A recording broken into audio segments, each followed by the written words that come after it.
Hi everybody, and welcome to Cup of Kibble. I'm Paula and this is Miss Bella, my 11-year-old Bichon.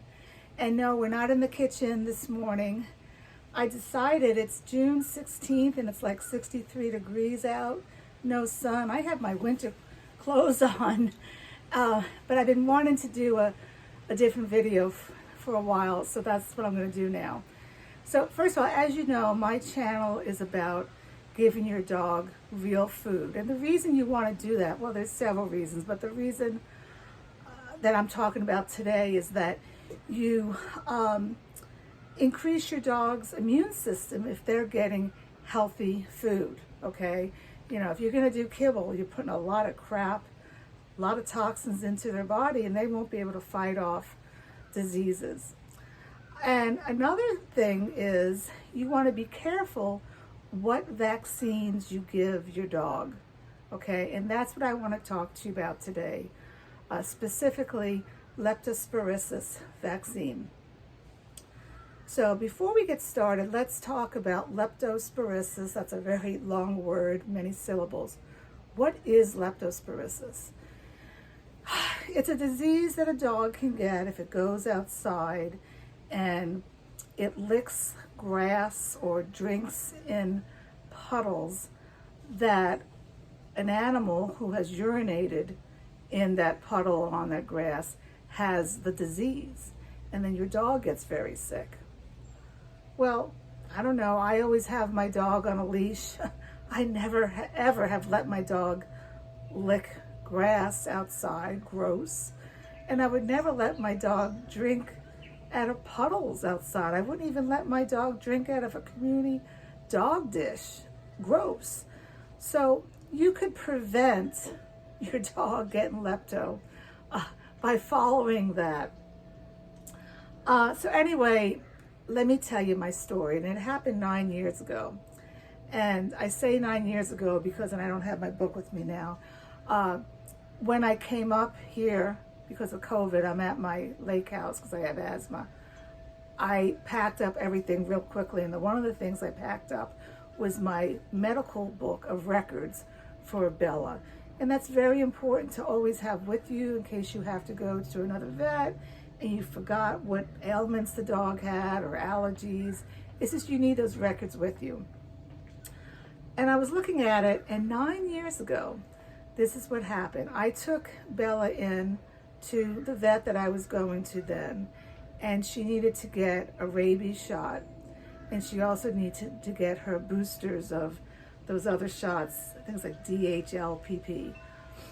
So the doctor did that, and I came home, and that night, right before they closed, she started bulging.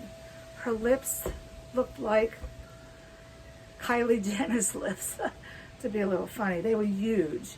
Her eyes were bulging out, and she was vomiting just unbelievable amounts, and she just couldn't stop. So I called that vet up, and I said, my God, what did you give my dog? And she said rabies, and she said that it was a combination of DPHL, whatever, and leptospirosis. And I said, what? I didn't say to give her lepto. You know, I just said to give her the other ones. The doctor never said, hey, I'm going to do this combo. You need to give this vaccine also because there's wildlife in your area. Or here's a brochure. Do you want to do this? She just arbitrarily did it.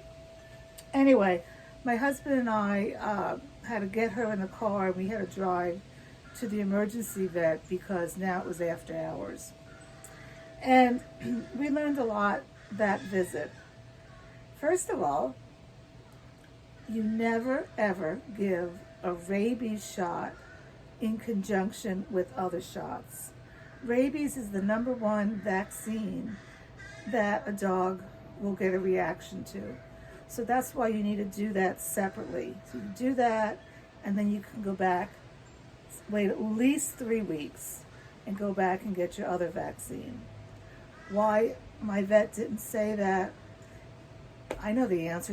It's just like why the vets say to give your dog science diet when your dog has stones. You know, they just don't know this stuff. I mean, they're good at surgery, but they have not studied this other stuff in vet school.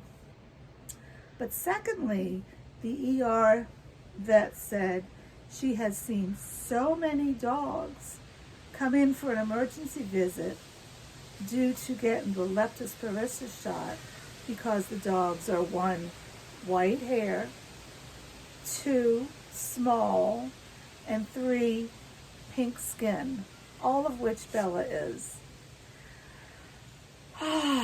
So again, very upset. My dog was very sick. They had to pump her with Benadryl. We had to give her Benadryl for like 4 days after. But if you know me, I am this type of person that if, you know, I'm mad about something, I'm going to do something about it. I'm just a very passionate person, especially when it comes to my kids, and she is one of my kids. So I called the original vet up, and I said, you know, why did you not tell me this? And she said, oh, I give it to all my clients because there's wildlife in the area. Well, I live like 11 miles from Washington, D.C. It wasn't up in the mountains. And she says, oh, I give it to my own pets. Well, your pet is not my pet, okay? And I told her, I was very firm with her, I said, the only vaccine that you are required to give my dog is rabies. Everything else has to come through me. So after that, I contacted the Virginia Board of Health, and I had her reported.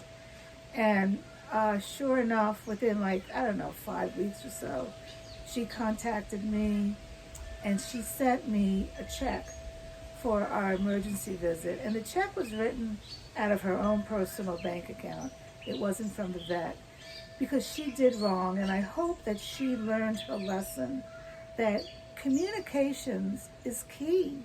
You know, we wanted to have a trusting relationship with our vet, but you don't do something arbitrarily.